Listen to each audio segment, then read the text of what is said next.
Hello, everyone. Before we start our Bible story for today, I just want to wish Jordan Beakey a happy birthday. So happy birthday, Jordan. I hope that you enjoy your day, and if you get the chance to reach out to Jordan and to wish him a happy birthday. So for our Bible story today, we are going to read about the young and wise king. It is based off of 1 Kings 2, so if you would like to, feel free to read that in your own time. Israel now had a very young king.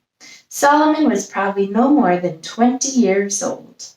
When David began to reign as king, the Philistines were masters over the greatest part of the land.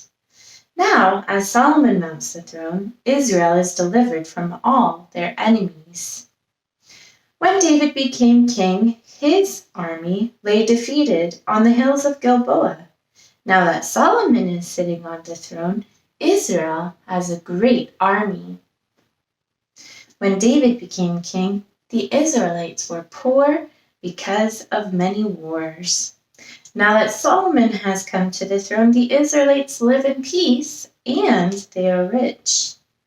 Such a great difference, isn't it? That came about because the Lord blessed Israel and delivered David from everything. Once David had to fight against many of Israel's enemies, but now Solomon shall be the Prince of Peace. See the young king sitting on the throne, surrounded by his friends and servants. He sits in the place where his father sat, in the beautiful cedar palace. Suddenly a woman enters the room. She is Bathsheba. She is his mother. Solomon does not wait until Bathsheba comes to him. No, he walks to her and brings her to a chair which he places next to his throne. King, she says, I have come to you to ask you something. I hope that you will grant me a favor and that you shall not refuse me.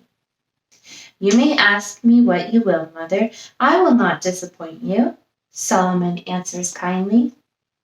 Then Bathsheba tells him that Adonijah had visited her. She says, Adonijah asked me if Abishag would become his wife. You think that's all right, don't you? I promised him that I would bring his request to you.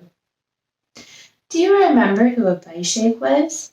She was the young girl who took care of King David when he became old and sickly. Now Adonijah wished to marry her. He did not dare ask the king himself, but Bathsheba was willing to bring his question to the king. When Solomon's mother finishes speaking, an angry glow comes into the eyes of Solomon. He says roughly, Because Adonijah asked this, he shall be slain. Bathsheba does not understand. Why did Solomon get so angry with his brother Adonijah? Well, Adonijah had promised that in the future he would live quietly. He had promised that he would never again attempt to be king, but he does not keep this promise. He is upset that his younger brother Solomon is sitting on the throne of his father David. He again tries to drive Solomon away, secretly. Abishag was the last person to nurse David.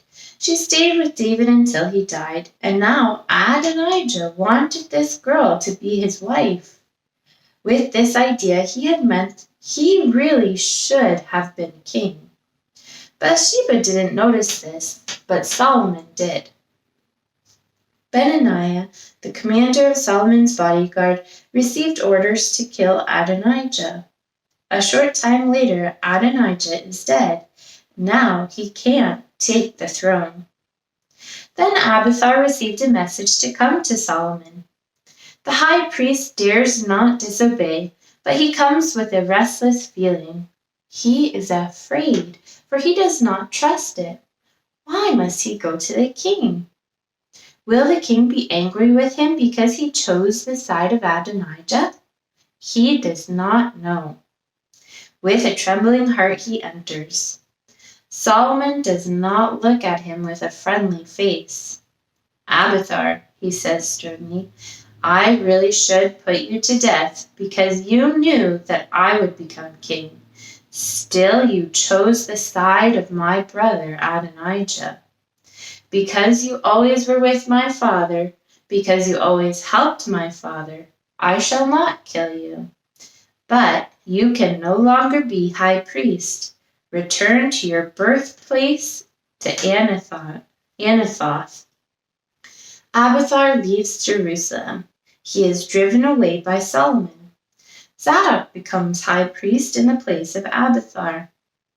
Here is fulfilled what is said long ago by the prophet of the Lord to the old judge and high priest Eli.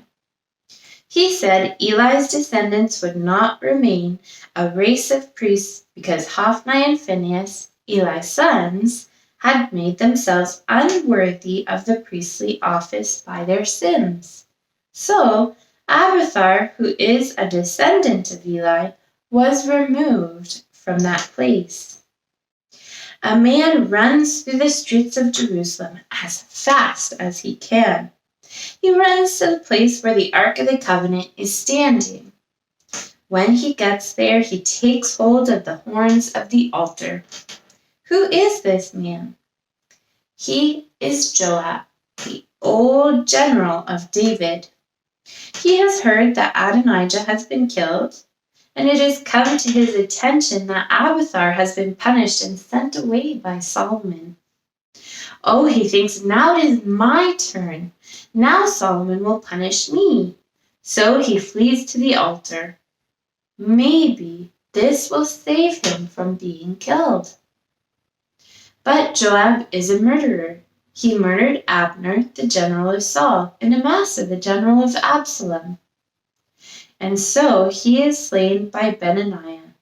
Solomon buried Joab because he always fought so bravely in the battles.